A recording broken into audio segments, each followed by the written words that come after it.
आज आपण बघणार आहोत शांतीब्रह्म संत एकनाथ महाराज यांचं थोडक्यात जीवनचरित्र। संत एकनाथ महाराज 1533 ते 1599 हे महाराष्ट्रातील वारकरी संप्रदायातील एक सुप्रसिद्ध संत होते। त्यांचा जन्म मराठवाड्यात औरंगाबाद जिल्ह्यातील पैठण येथे झाला। शांतीब्रह्म संत पदाला पोहोचलेले सत्पुरुष, उच्च कोटीचे समाजसुधारक, महान तत्ववेत्ता, संस्कृत भाषेचे गाढे अभ्यासक अशा अनेक गुण विशेषणांसह ज्ञानाचा एका ह्या बिरुदावलीने साऱ्या महाराष्ट्राला परिचित असणारे व्यक्तिमत्व म्हणजे संत एकनाथ।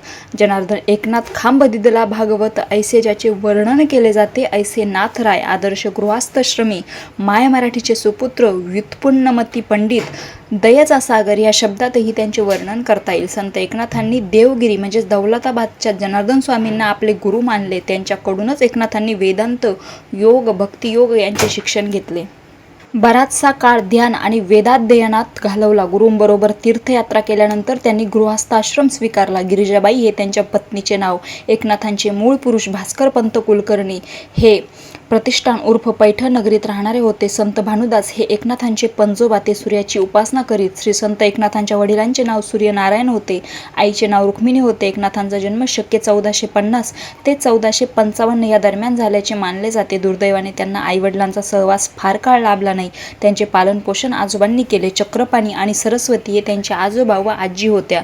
एकनाथांना लहानपणापासूनच अध्यात्म ज्ञानाची व हरिकीर्तनाची आवड होती।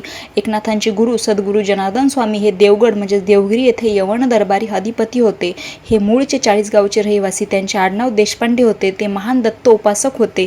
सद्गुरू म्हणून संत एकनाथांनी त्यांना मनोमन वरले होते। जनार्दन पंत हे विद्वान व सत्शील आचरणाचे होते।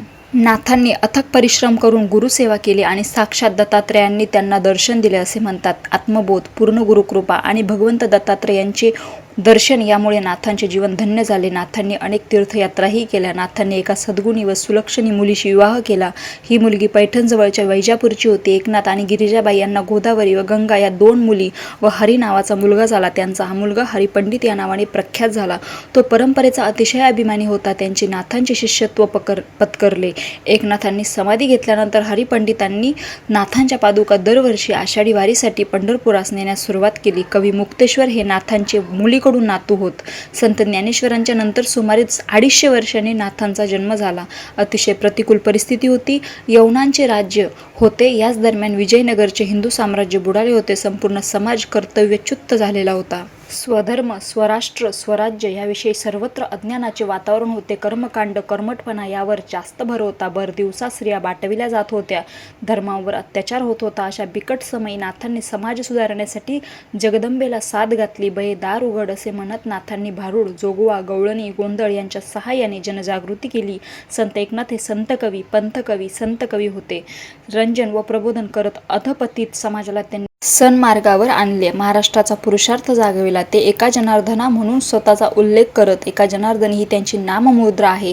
अनेक रचना, अभंग, गवळणी असे स्फुट लेखन त्यांनी केले। एकनाथी भागवत हा त्यांचा ग्रंथ लोकप्रिय आहे। ही 11 स्कंदावरील टीका आहे। मुळात एकूण 1367 श्लोक आहेत, परंतु त्यावर भाष्य म्हणून 18,810 ओव्या संत एकनाथांनी लिहिल्या आहेत।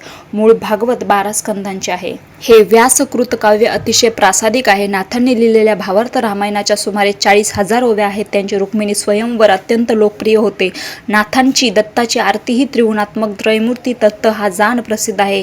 या महात्म्याने विपुल वाङ्मय निर्माण करून मराठी भाषा समृद्ध केली। सर्वात महत्त्वाचे म्हणजे ज्ञानेश्वरीची प्रत शुद्ध केली। नाथ हे महावैष्णव होते, दत्तभक्त होते, देवी भक्त पण होते। जातीभेद दूर करण्यासाठी यांनी आयुष्यभर प्रयत्न केले। फाल्गुन वद्य षष्टी शक्य 1521 म्हणजेच 25 फेब्रुवारी इसवी सन 1599 या दिवशी संत एकनाथांनी देह ठेवला। फाल्गुन वद्य षष्टी हा दिवस एकनाथ षष्ठी म्हणूनही ओळखला जातो। रामकृष्ण हरी।